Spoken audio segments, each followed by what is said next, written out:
Hey guys, welcome to the channel. It's good to see you today. We're going to grab a couple of transparent PNGs and we're going to project them through a light across a mesh with wireframe, and we're going to get something like this as a background, which is going to be pretty cool. It's a non-destructive way of enhancing your scene and doing it very quickly. I'm also going to be giving the Light Pro version away free, so you can categorize lights in your scene and have some nifty features here like the global exposure, the select all lights, and add them to a folder. You'll be able to grab each individual light in the scene and change some individual parameters on those lights. So let's get started. Now back over in Blender, let's just keep things really simple, and Shift A will drop in a plane. We can scale it up a touch, and then let's scale it on the Y just a little bit. I'm going to go ahead and apply the scale, which Control A will do. And now what I want to do is jump into Edge Select. I'm going to grab the furthest edge, and then I can hit E to extrude and Z to constrain it to the Z axis. And I'll bring it up to about here. Now I'm going to grab the spine of our background and hit Control B. And then you can roll the middle mouse wheel up because you'll probably start out with just one cut. So roll the middle mouse wheel up, and what you want to do is bring that up to something like a 30 count, and you can't see that yet, but you'll have an opportunity to change it. So I want to bring the bevel up pretty close to the top, as high as I can get it, and then you'll have a drop down. I want it to be an even number, and so 40 is good. I'll go back into object mode, and now I've got all these ridges in here I don't want to see. So spacebar, search, type in shade, and you can also right click and then add it to your Q favorite. So you could just hit Q and then shade it smooth.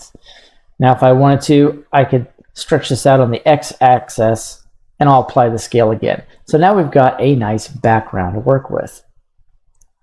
What we can do now is we'll add a light. I'm going to add an area light to the scene, and now I want to go ahead and split my view, and I'll just have it hover over until I get those double arrows.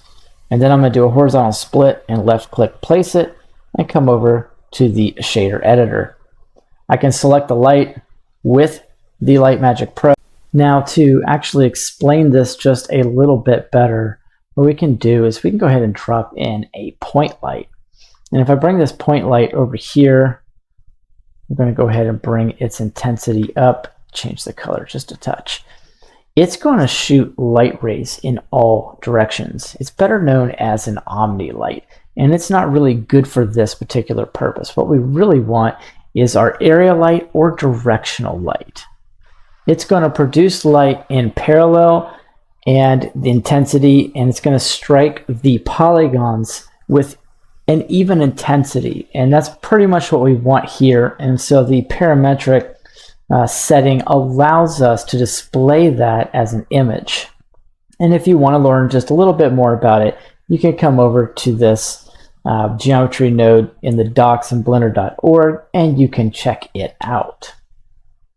Now, in order to actually see what it is projecting, we're going to need to do something. So let's bring down spread on this, which is the degree setting. So if you were to come down here and see the beam shape, then you'll see what I'm talking about. And as you bring this down, it becomes a lot more of a directional light and will actually be able to achieve a perfect image focus in a manner of speaking.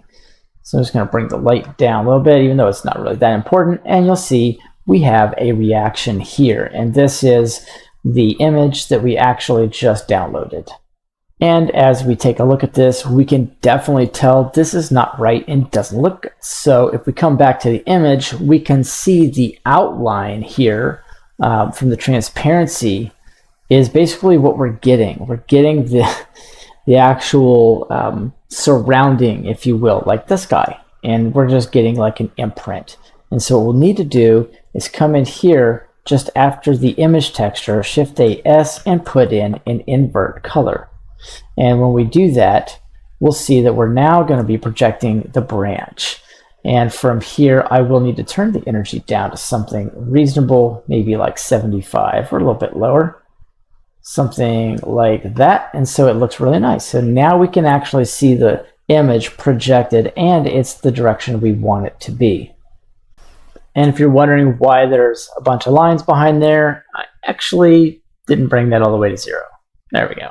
That looks a lot better. So now that's projecting. You can hit Shift T and kind of move this around, and if you wanted to put something in the scene, you'll be able to see that react with it. I'll just put a UV sphere, and I'm going to shade it smooth, kind of bring it up and into it so you can see it's actually projecting. All right, so now let's add something a little bit cooler to this, and I'm going to hit spacebar search, and you can type in clear rotation and then add that to your quick favorites, because actually mine, when I hit Alt R, I can't do it. I get this performance overlay from NVIDIA. It's super annoying. So I just went ahead and did this. I just cleared the rotation. So now I will Shift S, and I want to bring the cursor to the selected, Shift A, and I want to drop in a plane. I want to make the plane just a little bit bigger, if you will, than the actual light hood. And once I've got that, I can bring the light just below, bring the plane just below, and then I want to Control P, parent that to the actual light itself. Now I could come over here, and I want to go ahead and add a couple of modifiers to this. First of all, I'll add a wireframe, and after that, I'm going to add a subdivision surface. I'm going to bring the subsurf up, and there's a lot you can do with this. I'm just going to put it on simple, and then what we can do is bring in a couple of subdivisions, and I'll go ahead and save this actually because I like save points. And now I can project this and have it kind of look, if you will, and I can grab the light and hit Shift T again and kind of move this around and make it look like a little fake window facade. Now, if you want, you can come in and you can change different things like the thickness here, do a bunch of different things.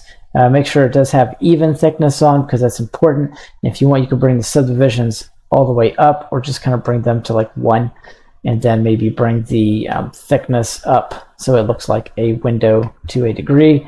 And then if you want, you could kind of bring the border in, but I suggest you just keep it like that, something like that. But the thickness is a little bit less, so it looks good. Now we can actually come in here and add a mapping node. So Shift AS, type in MAP, and you'll just get mapping here. And when we tie this in, we'll be able to take the location here and kind of move it up and down. And you do see the image is repeating. So if you want, you could come over here and change that from repeat to clip.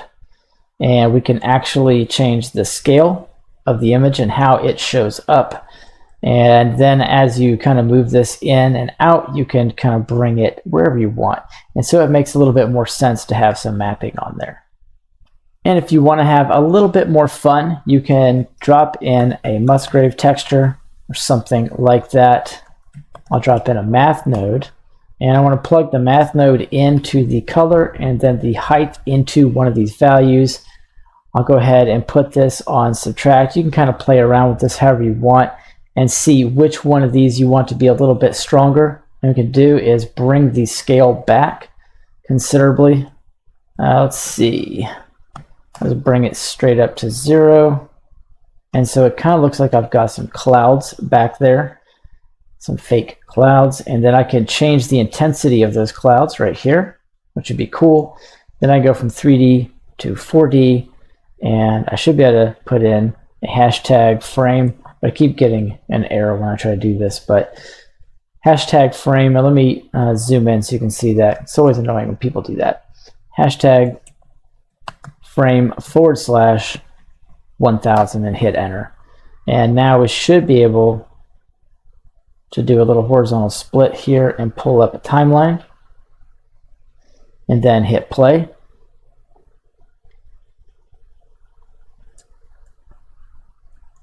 And I got a little ahead of myself. Go ahead and zero out the scale, and we'll go to frame 1, and then I'm going to put in a keyframe by hitting I. Then I can move out to whatever frame I wish, and I can change the scale just a touch, which will maybe pass some clouds through. And then I can go ahead and hit I again. And now when I hit play, very subtly behind there, we can see we've actually got some clouds going by. And if you want, you can make some extra adjustments so that ends up looking good. All right, all that looks pretty cool. And so what I want to do now is show you a nice little trick. So if you didn't wait around to the end, you're going to miss this. All right, so now for the light hood, we don't really want it square. Maybe all your windows in the world are not square, right? Maybe it is a disk. So we can switch that to disk. And we are now projecting in that manner. And that looks pretty good. And then if you want, you've got square and you've got rectangle. And so you could kind of make a bunch of different windows here if you want. And my final thought on this is that if you wish, you can actually take the spread and bring that up just a little bit and kind of cause a little bit of blur to the background, which almost would be like a depth of field where this would still be in focus. So that's kind of cool. And then of course you can change the lighting and give it a little bit of a different mood and maybe look like the sun is kind of going down. And then of course, with shaders in the background, you can absolutely, and I'll just grab the light, you can absolutely expand on this in dozens of different ways and create some more variations and some more intense backgrounds. And then like I said, you can grab this and kind of change it however you see fit. And ultimately, it's kind of just scratching the surface on what is actually capable with this. So go pick up the free add-on, and don't forget to smash that subscribe and smash that like button on the way out if you found some useful content here. And as always, thanks for tuning in, and let's get started.